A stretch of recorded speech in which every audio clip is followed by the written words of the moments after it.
Black, proud, independent, determined, educated, resilient, compassionate, batty,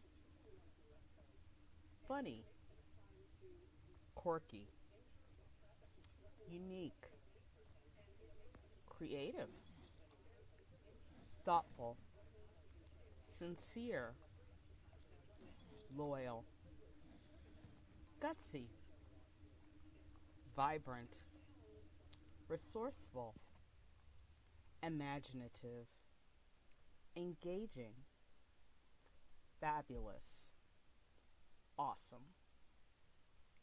Those are all words that describe me, the Brick City Brown Chick. Welcome to my podcast, What I Know Now. Thanks for listening.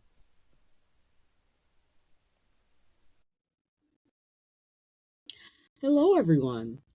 Welcome back to What I Know Now.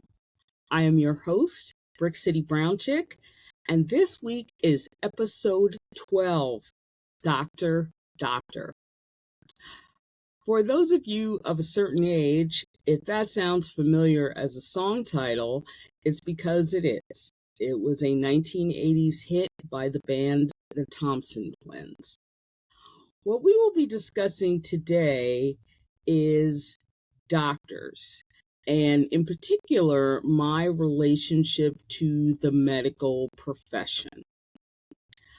I'm going to come clean right at the very beginning of this video and tell you that I cannot stand doctors. And I don't mean as a profession.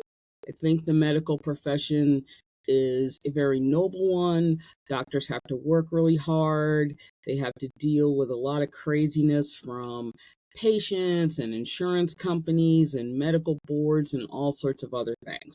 So my issue is not with the profession. My issue is with personalities, and that'll make more sense as I go along in this video, but I just wanted to address that right away, is that I really can't stand doctors, and dentists aren't far behind, to be quite honest about that. My first conscious experience of feeling like I hate doctors was as an 8-year-old. My parents had my ears pierced, not when I was an infant, but probably I was 3 or 4. And I have no memory of that experience, gratefully, because the older you are, the more feeling you have in your earlobes, the harder that is. But when I was about 7 or 8, one of my earlobes started to keloid. And if you don't know what a keloid is, the easiest explanation is it's a scar that becomes raised and starts to interfere with parts of the body. A lot of doctors today will tell you that what you can do about a keloid is absolutely nothing, and the best thing is to leave it alone. That really depends on where the keloid is and how fast it grows.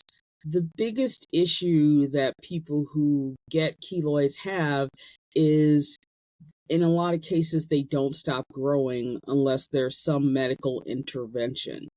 So in my case, what they had to do was start giving me shots. Now, nowadays, to address a couple of the keloids I have, they give me steroid shots. I have no idea what kind of shots they were giving me in the 70s, but it was not a standard needle syringe type shot.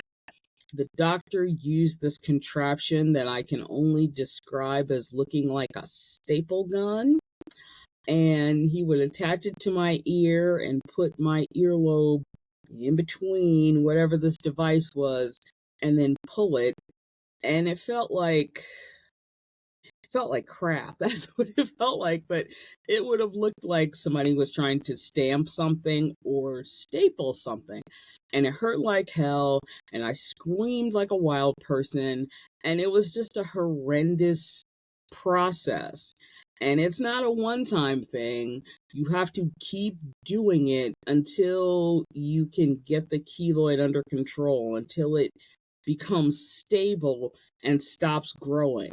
So I had to get those shots for months and months and months. And that was my first conscious memory of like, I don't want to go to the doctor ever again about anything because, oh my God, this is miserable.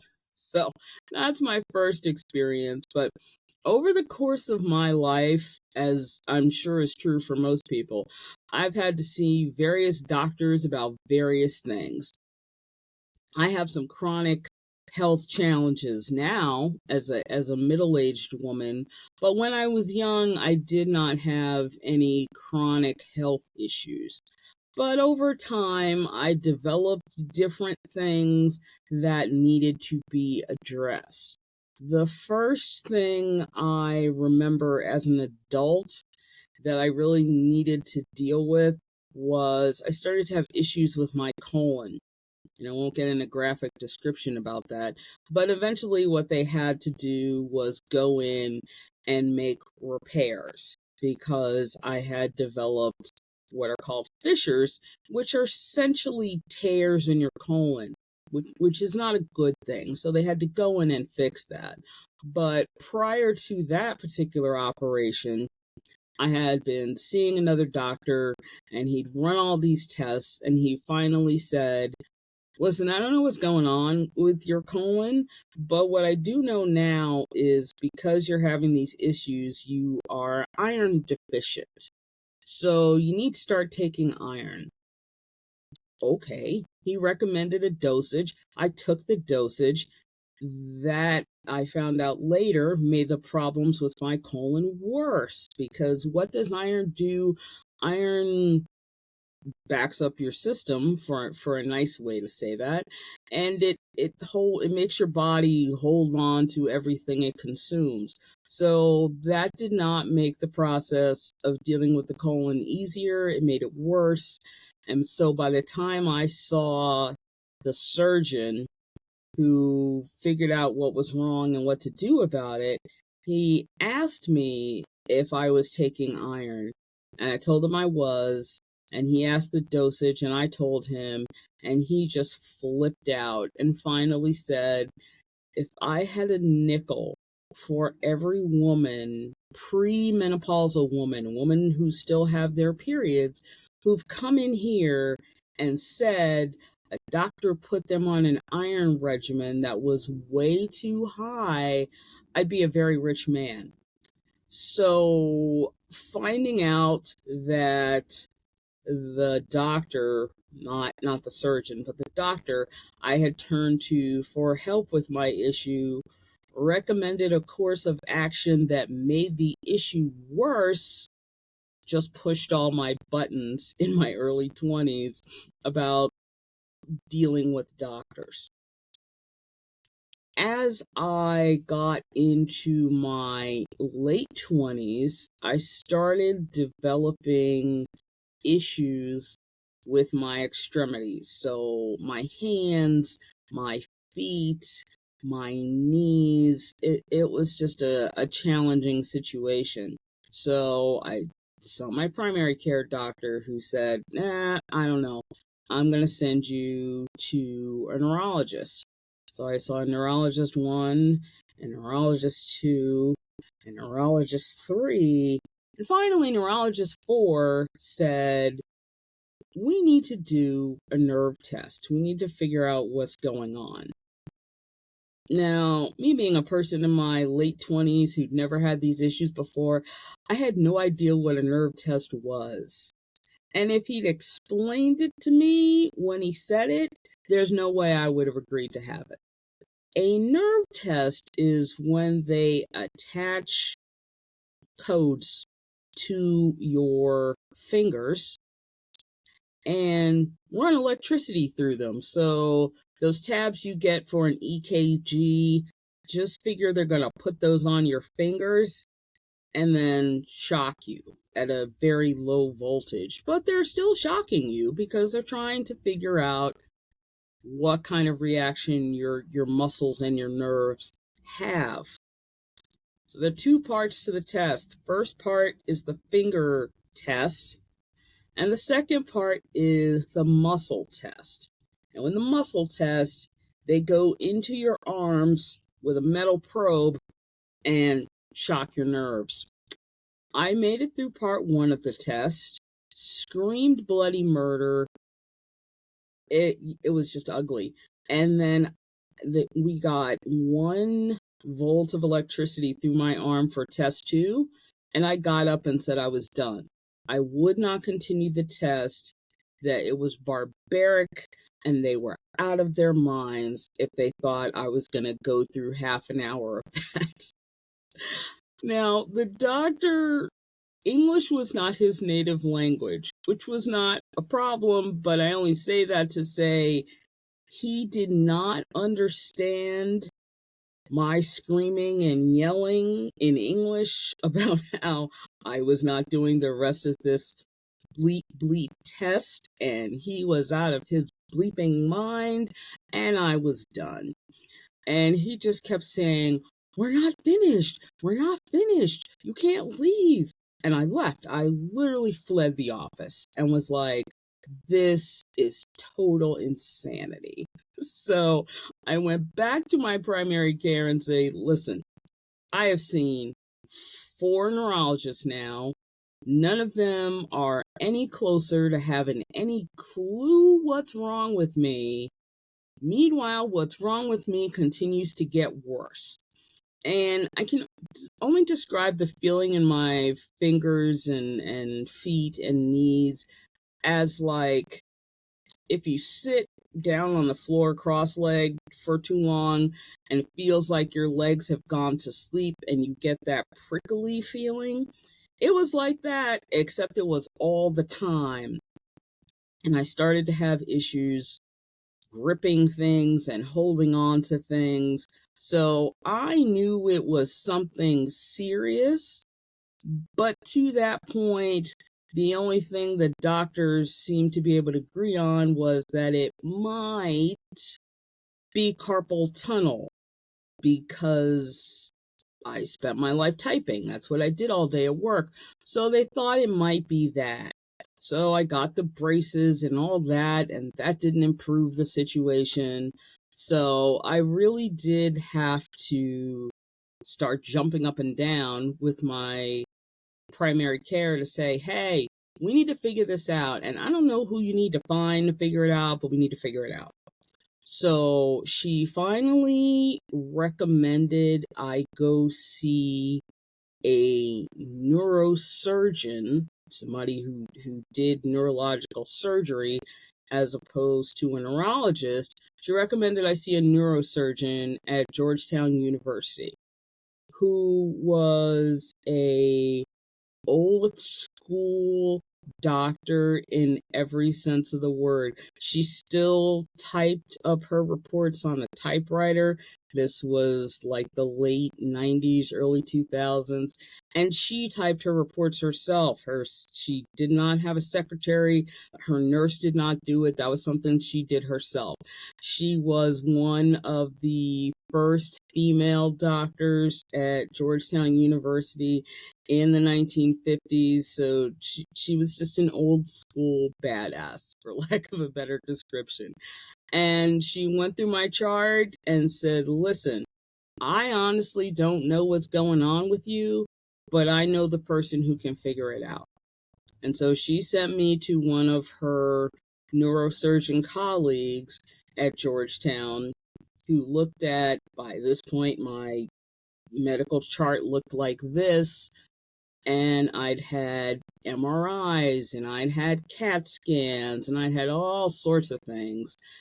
And he said, listen, what I think you have is something called a Chiari malformation. I was like, what the heck is that? And he said, well, I'm not going to get into a lot of detail with you, because if that's not what it is, I don't want to scare you with the details. Okay, that was a scary statement in and of itself. But he said, listen, the best man in this area who does this for a living, who is a neurosurgeon and who is the best doctor in this area, is at the University of Maryland. So I'm going to write you a prescription to see him, and he's going to be able to tell you what's going on. So I left that appointment feeling stressed and frustrated that I still didn't know what the heck I had.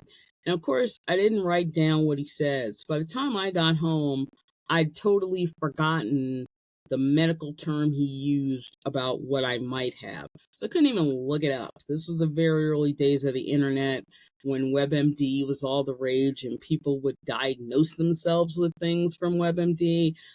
I think part of the situation was my brain was really trying to protect me from hearing what I was going to hear later, because at that point I was not emotionally ready to deal with it. So when it came time to go to the University of Maryland, I had pretty much convinced myself that what I had was carpal tunnel, and they were going to tell me, I needed to wear braces when I was typing, when I was working, and figure it out. So when my husband asked if I wanted him to go with me to the appointment, I said, no, it's not going to be a big deal. This is what they're going to tell me. I have to adjust, how I type and how I do things, and don't worry about it. It'll be fine. So I went to this appointment with the most arrogant doctor I have literally ever met in my life. He was just condescending and rude and came across very much like, I'm the doctor. I know what's going on. It's your job as patient to just listen and follow what I say because I'm the one who went to medical school. That is an attitude that does not sit well with me at all. And in this particular situation, it was even worse because he went through my chart, he looked at my MRIs, my CAT scans, all those things, and finally he called me into the exam area and he had the x-ray of the back of my head up on his board, and he had circled an area, and he said, okay, what you have is called a Chiari malformation. What it means is that the back of your brain is pressing into your spinal cord. So it's pressing its way out of your skull, and the fluid that goes around your brain is leaking into your spinal cord. The fluid is what is causing the problems with your extremities. The only way to fix this is surgery. But you have two options. You can have the surgery and let me fix the problem, and then the problem will go away. Or you can spend the rest of your life on medication, which will mitigate your symptoms, but understand that the crux of the problem will continue to get worse. And at some point, you will be confined to a wheelchair because your extremities will have suffered so much damage that you will no longer be able to walk. That's pretty much exactly how he said it.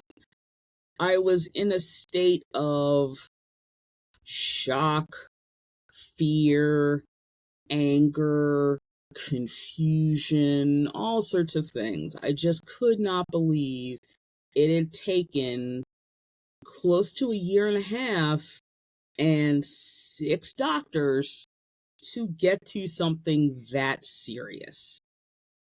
And so I said, okay, what exactly does the surgery involve?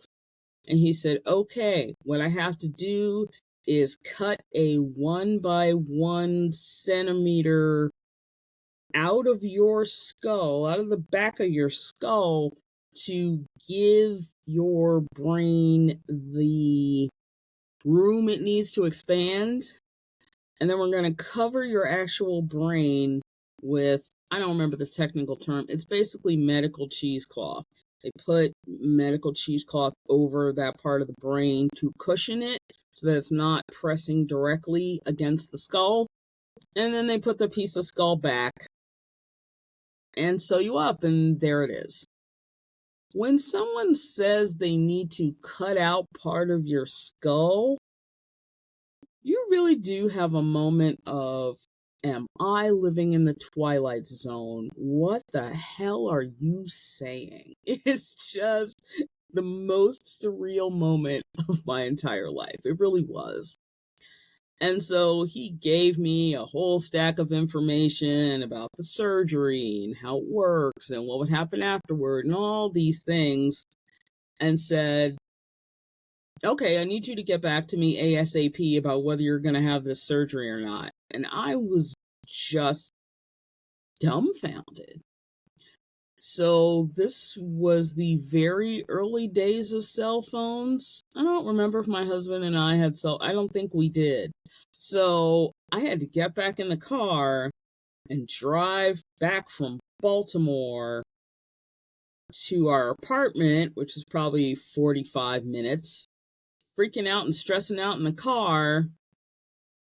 And it was the middle of the day. I was not about to call him at work and attempt to explain this story on the phone. That was just not going to happen. So I had a whole afternoon to sort of have a breakdown about it and freak out about the possibility of having brain surgery, because who has brain surgery? It's not a common occurrence. It's not like, a couple other people who've had their appendix out so they can tell you what it's like. Or you've known people who've had, broken a limb and they tell you about the cast and the aftermath. Nobody I knew had ever had brain surgery. So it was just a really scary incident. My husband got home. I told him what the story was, and he was just as stunned and ticked off as I was with the situation. And so that began about a 8-month odyssey that I went on trying to get a second opinion. And what essentially happened is I'd go to a neurologist or a neuroscientist, and they would say, okay, the surgeon correctly identified what your problem is. And yeah, he's right. Your only two options are medication, knowing it's going to get worse, or having the surgery to fix it. But I do not feel comfortable being the person to tell you, yes, you should have this surgery. And I was like, what the hell? I was like, how about I tell my insurance company not to pay you? Will you then come up with a second opinion? It's like nobody wanted to go on the record and recommend I have brain surgery. And it was just exhausting.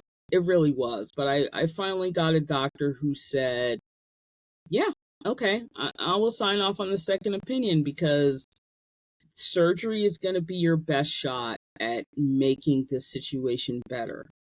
So by the time I decided to have surgery and knew what it was going to be about, I had done my homework on the actual doctor, on the surgeon, on his success rate, on how many times he'd done the operation, and the kinds of people he'd done it on, because at that point I was in my mid-30s.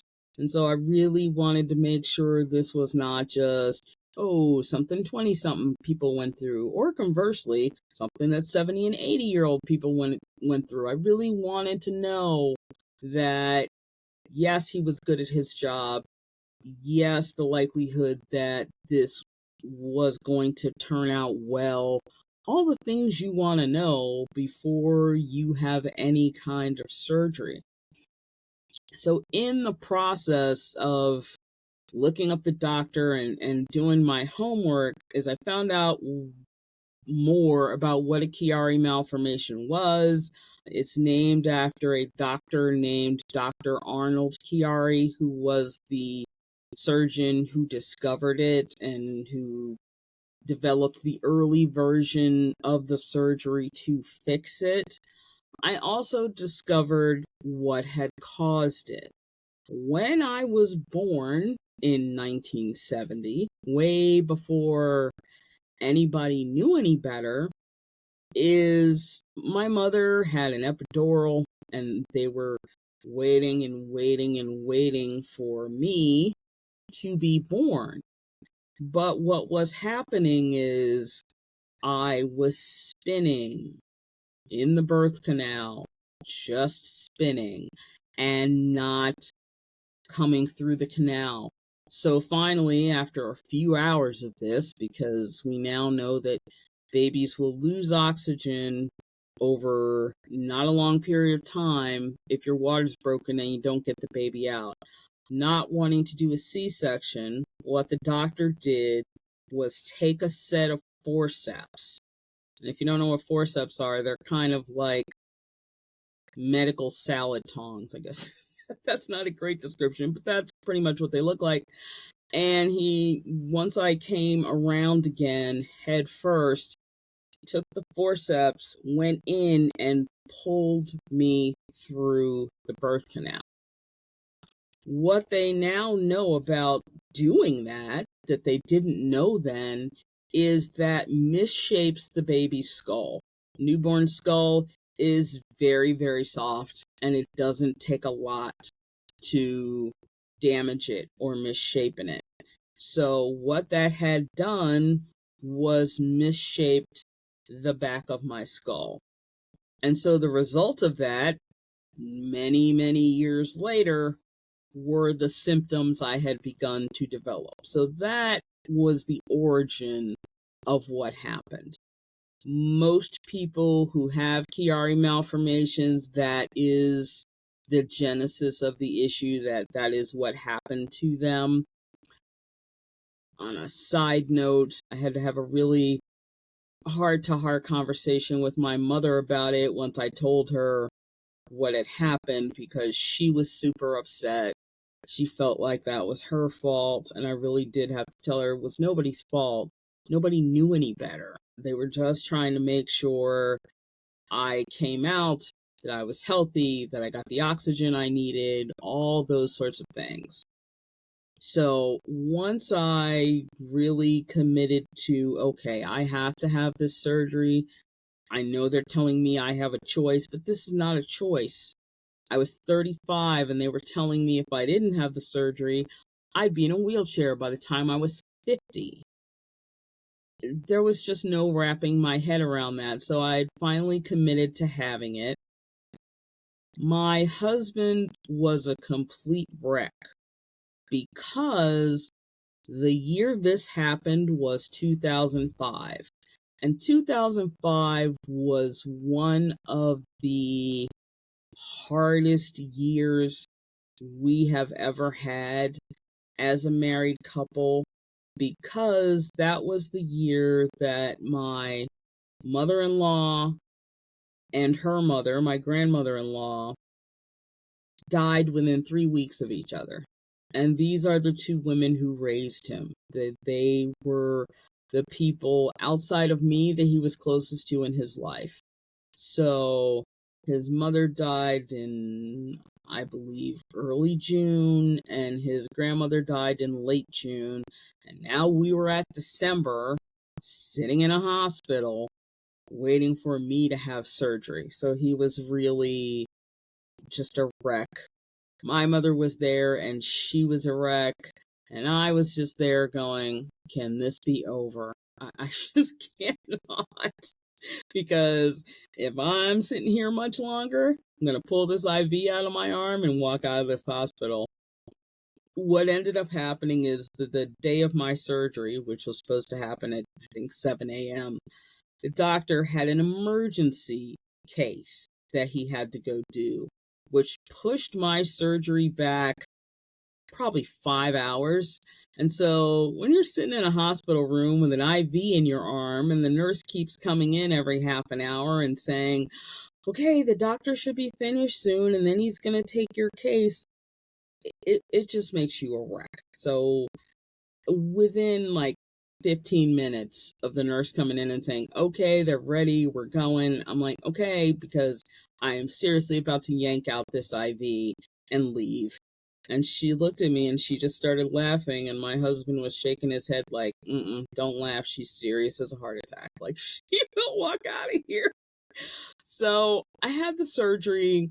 The recovery was about 5 months. Thankfully, it was not nearly as bad as the doctor had described it to me. He had prepared me for, you're going to feel like hell, look like hell, it's going to be bad. Don't pick up anything over 5 pounds. Like, you can't leave your apartment for probably the first 3-4 weeks. And then after that, you can't start driving again for 4 or 5 months. You're going to have to come back and see me a couple of times so that I can sign off on you. It was a whole crazy situation. But again, I was not in the amount of pain he had described, thankfully. It's very rare when people have serious surgery that when they wake up, whatever pain they were in before is miraculously gone, but that is exactly what happened to me. When I was fully awake after several hours in recovery, all of the pain that I had experienced was gone. And I was incredibly, incredibly grateful for that. It has been 16, 17 years since that surgery now, and I am in my 50s now, and I'm still have my ability to walk. So obviously that was the right decision to have that operation, but getting to that operation was like downhill slalom skiing. It was insane, the amount of paperwork, the number of doctors, the amount of fighting I had to do. It's like, patient, be your own advocate. This is what people mean when they say people have to advocate for themselves with doctors. Had I just been a go along to get along kind of person and just said, okay, this is what the doctor said I should do, or the doctor told me they don't know what it is, so I'm just going to keep going with my life. Had that been my attitude, I'd be in a wheelchair right now and not know why. So, what I really want to stress to people today, or what I know now that I didn't know when I went through all that, is you as the patient have to be the strong person. You really do have to be the person that advocates for your position, that advocates for your health, that makes it clear what you will and what you will not do. And those are lessons that most of us don't learn as children if we don't have chronic health challenges. So I really did learn those lessons in a baptism by fire, going through that operation and its aftermath. But that is what I learned, and I think that's super important for everyone. One of the things people always ask me when I tell them this story is, did you find out at the end of the process why the doctor was so, arrogant and know it all and all that type of thing? And I said, actually, I did. I found out that the doctor was born, raised, and went to medical school in South Africa. And I mean apartheid South Africa, before South Africa was free, while Nelson Mandela was still in jail. And he was an Afrikaner, he was a white man. So as I learned that, that made lots of things fall into place about why he was so snippy with me and frustrated with me, because not only was I Black, I was a Black woman. And he really did come across as, I find you as a patient frustrating because you just won't go along with what I say. A good example of that is while we were going through the prep for the surgery over a couple of months, I had to go in and have tests and do various things. I would ask him a series of questions, and they would be the exact same questions every time, but I just wanted to make sure I was going to get the same answers. And at one point, he got really frustrated and said, "You ask me these questions every time you come here, and the answers never change. And I don't understand why you keep asking me these questions." And I said, "You want to drill a hole in my skull. I am going to ask you as many questions as I want to ask you, as many times as I want to ask them, because you want to drill a hole in my skull." So I'm sure, even though it's been 18 years, I'm sure he has as vivid memories of me as a patient that I have as him as a doctor. So that's the sort of funny postscript to the story. Again, I just really want to stress to people, not just women, but men too, because men are even more stubborn about doctors, about not liking doctors, about not wanting to see doctors. The reality for all of us as we continue to age is we're going to have more doctors in our life, not less. And so we need to be prepared for that and understand that. But we also need to understand that we, the patient, are our best advocates, and we are our best chance to receive a positive result from the situation we're in. So that's what I'd like everybody to take away. I want to thank you all for joining me for episode 12. I'm super excited that we're in double digits now. If you found this podcast, this particular episode helpful, I ask that you pass the link on to friends and family who you think would enjoy it. You can get this podcast, What I Know Now, wherever you get your podcasts: Apple, Spotify, Amazon Music. It's on all the podcast networks. And if you'd like to see the podcast as well as hear it, you can do that on my YouTube page, which is youtube.com/Brick City Brown Chick. That is my YouTube page. I want to thank everybody again for joining me this week, and I'll see you next time. Bye-bye.